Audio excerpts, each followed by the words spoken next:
Hello. Out here in southern Michigan, man, we're still getting it. Except gonna pull traps, or have been pulling traps today. I think I got, I don't know, 30 or so out of the ground. Still I'm not being too organized, let's put it that way. We got hey Darren, not being too organized, we got us a major storm coming in, so I'm just pulling and getting, basically. I've pretty much blown out some of these farms that I've been working on the last couple weeks. It's hard to find a fresh track on them anymore. But it doesn't mean they're not here, won't fill in. But so I figured I'd pull. That's what I'll do. I'll pull, get everything pulled, and then after the storm, I'll come back with a fresh mindset. Hey, Aaron Burton. And come back with a fresh mindset, and I'll get some cable restraints in, and I'll put a couple footholds in some locations that haven't been burnt out. That's my plan anyways. But I wanted to show you this area. This area here is, I got a trap right up there, right there, that's caught a couple. But the hunters, the farmers, everybody's been running it over like crazy. And then this is where I've had that corner I showed y'all earlier. And I had pulled my trap for a while during hunting season and stuff, but you can maybe see the old chain wiggling. But we got us another one on the slide. But look at this, man. I mean, you can see where, the hunters and stuff have been driving over my track. Or been driving over my trap all winter long. But if it wasn't for that, the set itself is still going strong. I think that's the fifth coyote off of that set. And so again, it doesn't mean I couldn't have picked 5 up there, if there was a burn circle or something, or, whatever. It just helps preserve it. So, for those that are wondering what the heck I'm talking about, what we're doing is, on some of the locations that we're wanting to preserve, like we're wanting to keep them going for weeks on end, or we can't necessarily use a drag. I think you've all have seen, or maybe you've seen my video about drag in a bean field and how well that don't work out. But anyway, so at that point, we use these chain slides, and this is what we're doing, right? So you got the that's our lock right there. That's holding her tight in place. You can see a good catch. Left foot, I don't know what's up with that left foot catch though. That should have been a right foot. I'll have to release this one. But I'm just kidding. But anyways, you can see what you do is you end up putting. So a few folks have asked, well, how do you set these in? How do you essentially anchor these and all that sort of stuff? And I guess what I'll do, since I'm pulling, let me take care of this coyote real quick, and you'll see it as I'm pulling it out, but I won't put that on video. So give me 1 second here. Let me grab something. All right. So let me set my phone in my, actually, let me just do this. I'll bring it over here in the general vicinity. I wish I could go on mute. I don't think I can. All right. So I'm going to show you how I put them in. basically on the reverse side. But let me take care of something real quick.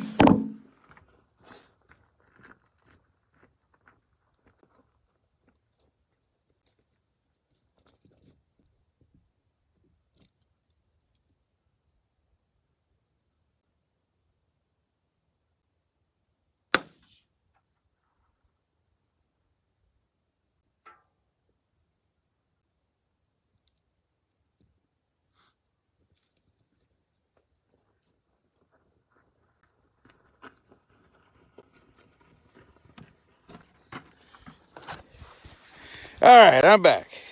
So here's what we're gonna do. We're gonna grab my puller. Grab the old puller.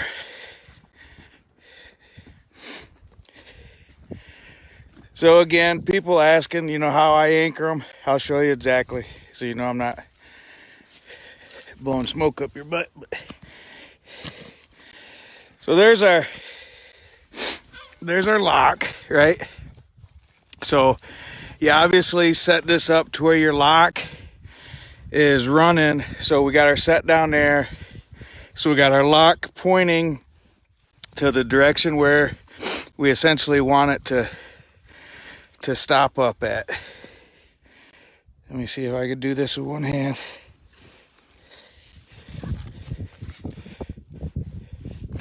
All right, so I got it started. It'd be easier if I just... This is where I need my wife out here with me so she can videographer. All right.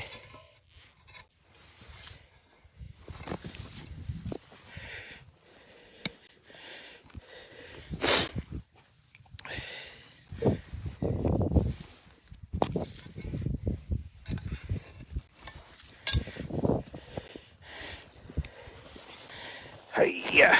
All right. So there we go. So this is how I'm doing it to show you. So I got the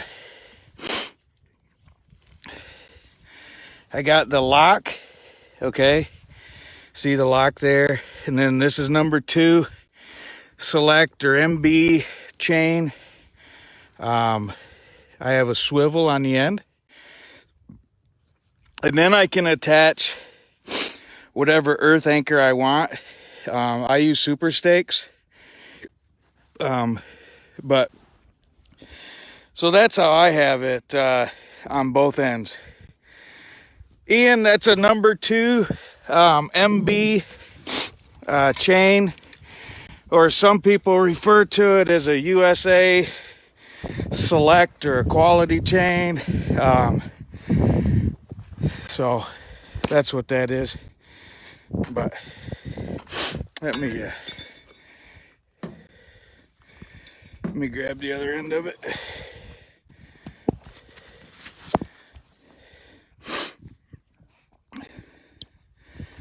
But yeah, so I mean that's all there really is to it. It's not difficult. It's just when you set those, you obviously got to punch 2 stakes in versus 1 stake. So that's the downfall, but they will preserve your set for, well, quite some time.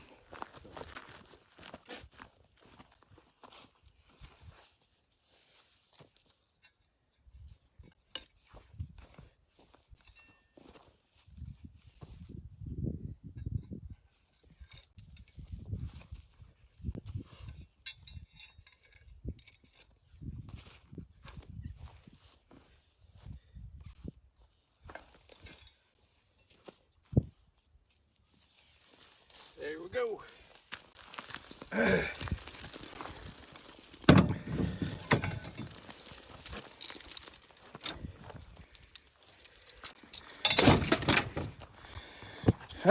All right. Well, anyways, that's all I'm doing. Just out here, like I said, just pulling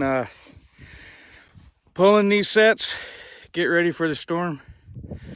Let me see real quick. Is there any other questions? All right. Alex Grable, hello, buddy. Ben.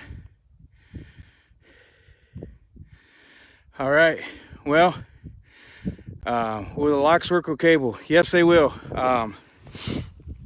The lock has, if I can find it now that I threw it in here, I'll show you.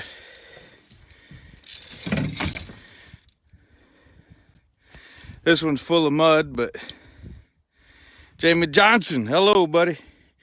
All right, so the lock has a hole that you can run chain through, or rebar or fiberglass. So it's meant to be a coyote slide as well as a beaver drowner. But it's also got this small hole on the end. And that small hole there, although this one's full of mud, that's for cable or wire. So that's what that small hole is for. So that lock will work on anything from, essentially any of your wire to cable to twin loop chain, machine chain, like I said, fiberglass, 1/2-inch fiberglass rods, 1/2-inch rebar, so on and so forth. So it'll work on all that. So, but anyways, so we did have a few people asking, how I set them up, and well, that's pretty much the gist of it. Pound two ends in. I use earth anchors. You could use rebar stakes. If I was using cable, I would probably I'd use rebar stakes, or I'd really want to get that cable taut. I find that on cable, because there's not the links, right? So what I find is on cable, it's got to be more taut in order to, and I'm talking to get a real positive, aggressive lock, right? One that when I'm testing, I'm, putting several hundred pounds against. But so I like a more taut cable, whereas on chain, whether it's twin loop chain or, machine chain, whatever, you can get away with some slack, right? So when you punch in those earth anchors and you set them, right, that's going to create a little bit of slack. And I find that, I only use chain, but I find that, that doesn't bother, or that doesn't, affect the performance of the lock on chain at all with that, that slack from setting the anchor. Whereas on cable, like, I'm just saying that if it was me, I'd set the one closest to the trap first, and I'd set it, and then I'd get the other one in as tight as I can, and I probably wouldn't set that one. I'd probably just drive it in, keep it nice and tight. The animal's gonna end up setting it anyways, and then make your bed and set your trap and all that sort of stuff. That's how I would do it. But yeah, cable works fine. Well, anyways, hope everyone's having a wonderful end to 2020. I'm going to finish pulling traps and get on down the line. But looks like we actually, well, let's take a look at this dog. Let's take a look, see what kind of a beauty we got here today is. So I've been running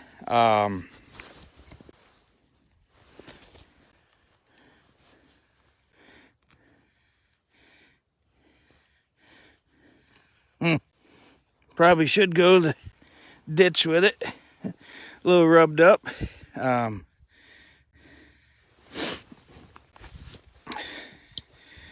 little rubbed up, but doesn't look mangy. Man, I've been having a heck of a time with mange out here. But so, anyways, I'm getting on down the line. Quit rambling. You guys have a good one. We'll see you. Happy New Year. Bye.